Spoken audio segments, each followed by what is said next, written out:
How many guitars does a guitar player need? Just one more.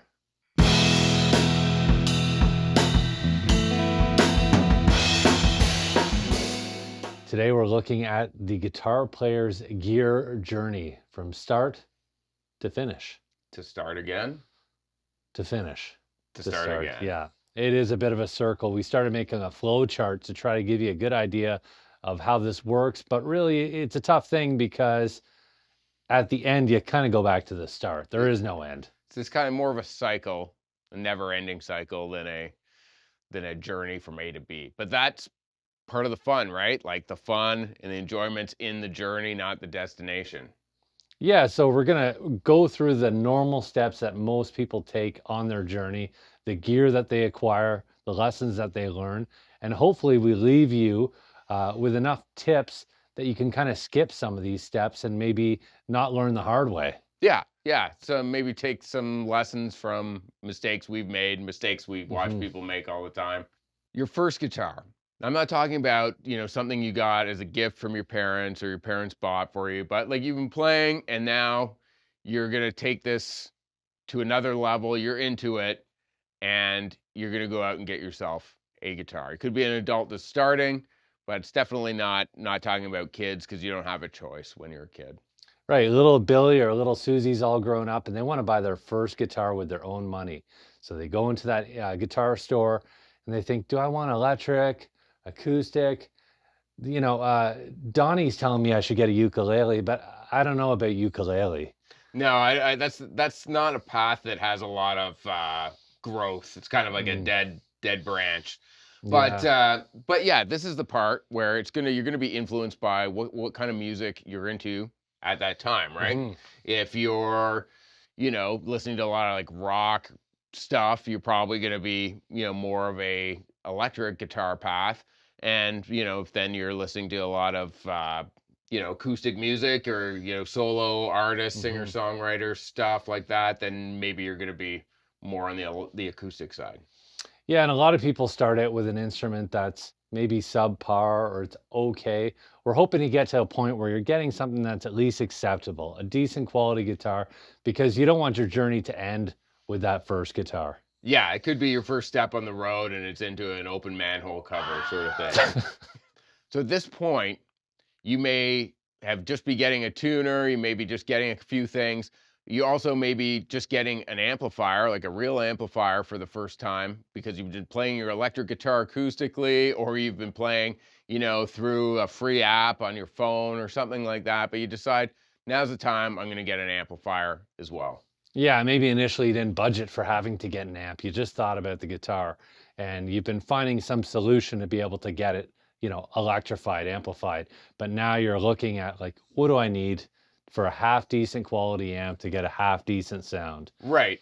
And this is a point here where you can make certain moves that could be longer lasting and take you through more of the cycle, or you can make incremental moves that will keep you in the same sort of place for a lot longer.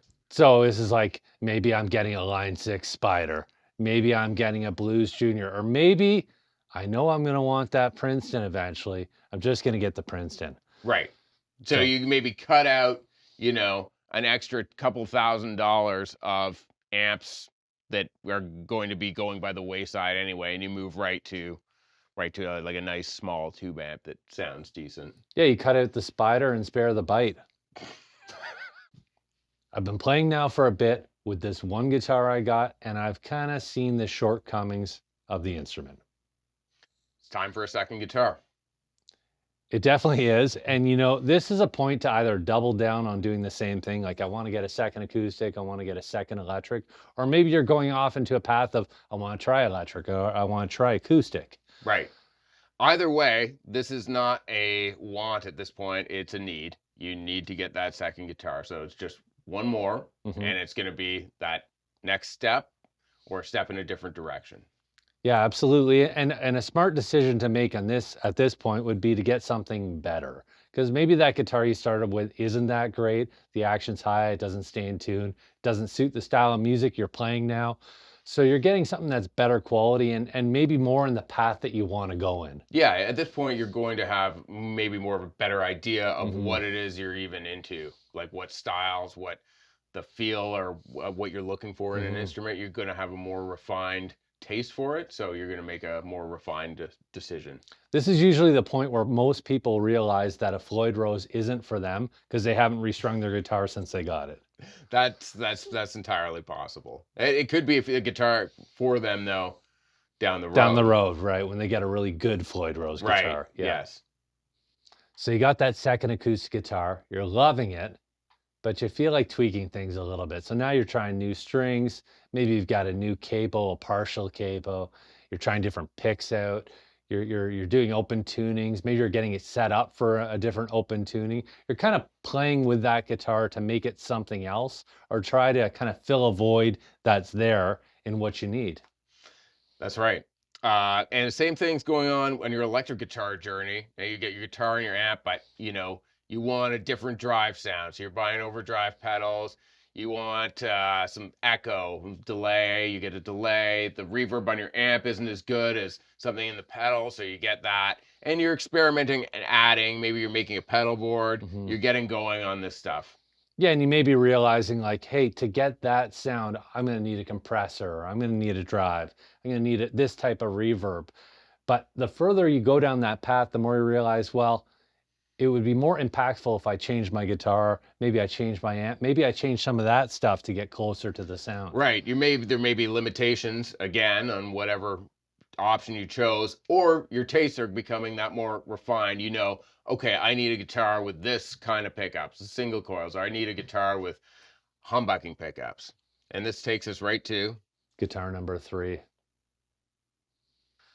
guitar number 3. It's a pivotal guitar. There's Hmm. going to be some changes taking place in your life with the third guitar. You're probably going to step it up again. You might be looking at the style of guitar that you had originally, but a much better version of it. Hmm. You've started listening to different artists. You're paying more attention to the specific gear of guys that you like their Hmm. sound, and now you start going after that. So now you have just more knowledge, and you're more refined, and you're going for that third axe. Third, and it's necessary at this point.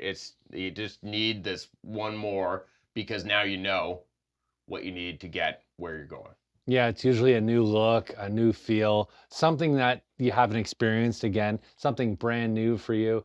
And maybe you're playing in a new band or you're trying to get a specific sound, and this third guitar is going to get you there, right? This is the piece of gear that's going to solidify your path and really get you where you need to go. You know that this is it. You've had a This is lot it. of experience. This third guitar, it's going to be probably another jump up, Hmm. but this is it. This is the one guitar you need, and then you're there. Usually, this is the point where you have to convince your loved ones that you're not collecting guitars, that this is a tool that you need for that next step. Yes, there's a sales pitch involved.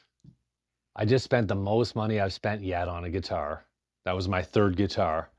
But I realized I made some crucial errors, and now I'm going to have to chase that with a more expensive guitar and a better guitar than I had before. The fourth guitar, you're going to have to fill those gaps. The third guitar is excellent at those things you were looking for, Mhm. but you realize there's some holes in what you have here, and you're going to need to fill them.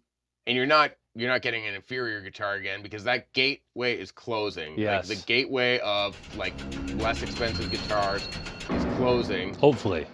It's starting to close. You could squeeze one in there. You Mhm. might try and squeeze one in there on your fourth guitar, but that's going to be an even worse mistake.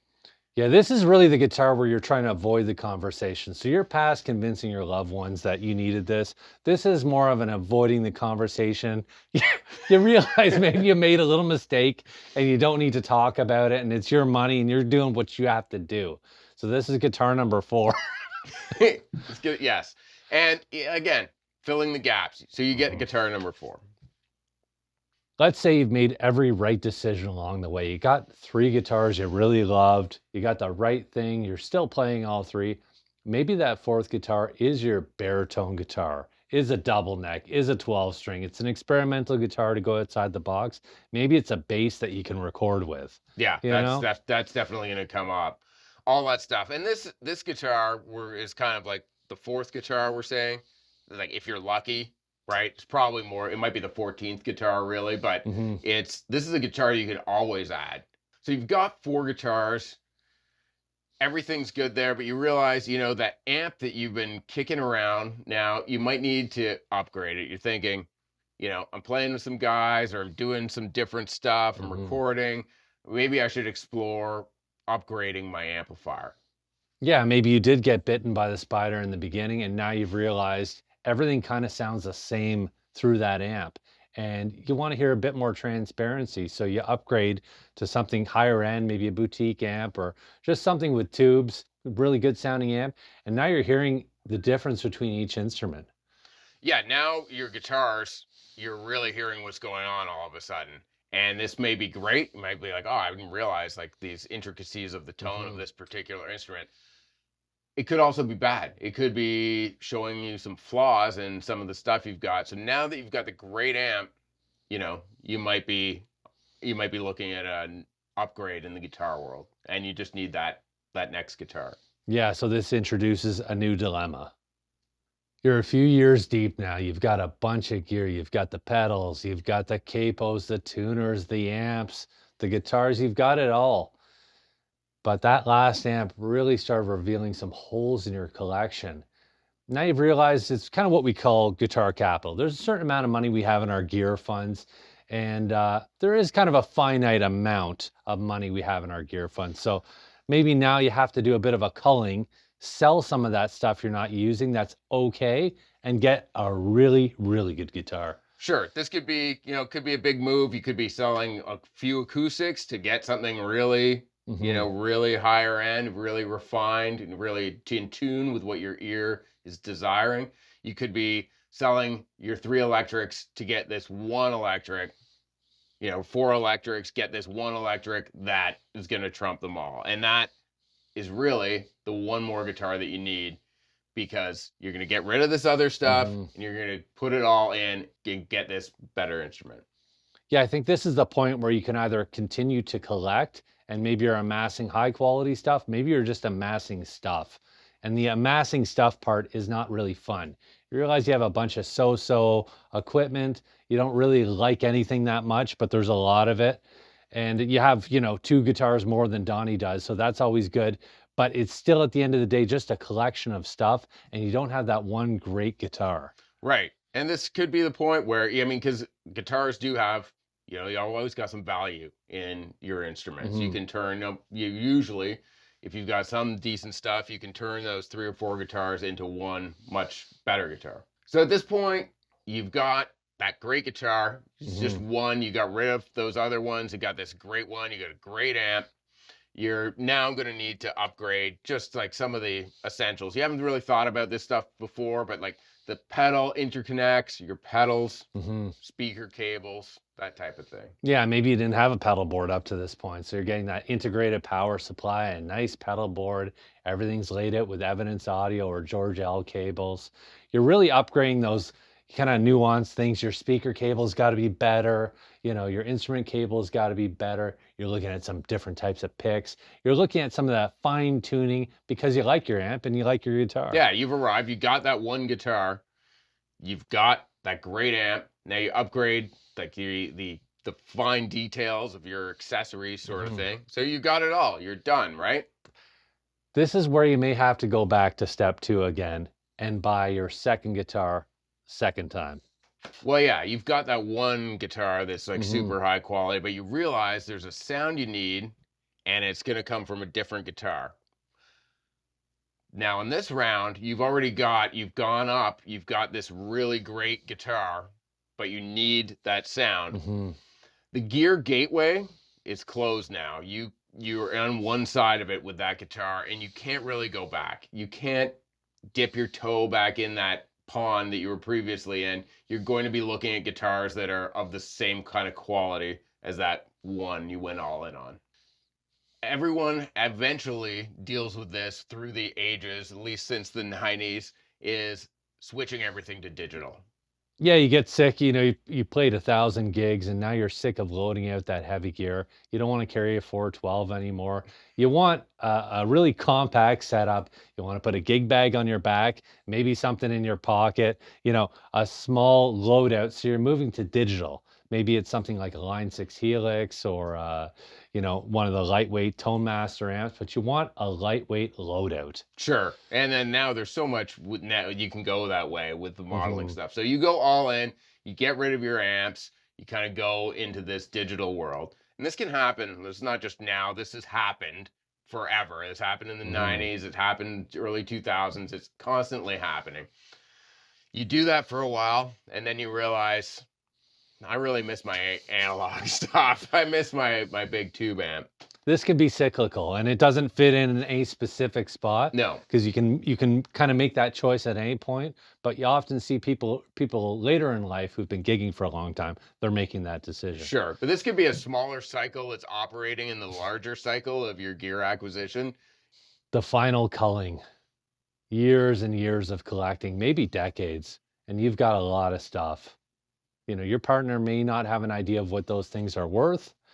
Um, Maybe you're coming close to the end of the road and you want to kind of take that whole collection and just turn it into that one guitar. You're going to sit down on the couch. You're going to play fingerstyle jazz. You're going to play whatever you like. You've just realized this is what I want to do for the last section of my musical journey. I want to do this one thing. So I'm going to get rid of everything so I don't leave that with my partner. And I'm going to get one guitar. Just gonna roll it all into this one ultimate guitar. Hmm.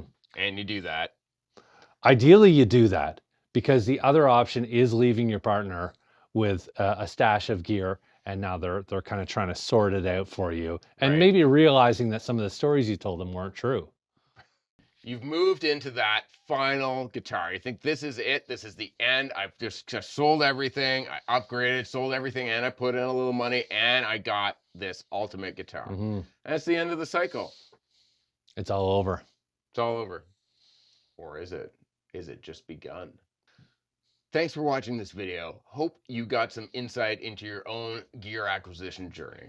Everyone has a different gear acquisition journey, and some people stop on the first guitar, and that's great. If that's what works for you and you get it right out of the gate, that's awesome. Bottom line is this is a fun thing. The gear is part of this whole fun experience. It's had new things, new feelings, new inspirations, and that journey is something that I'm into. I know you're into it, and a lot of people are. So, enjoy it. Enjoy the gear, enjoy the journey. And if you like this video, please like and subscribe to see more content from us.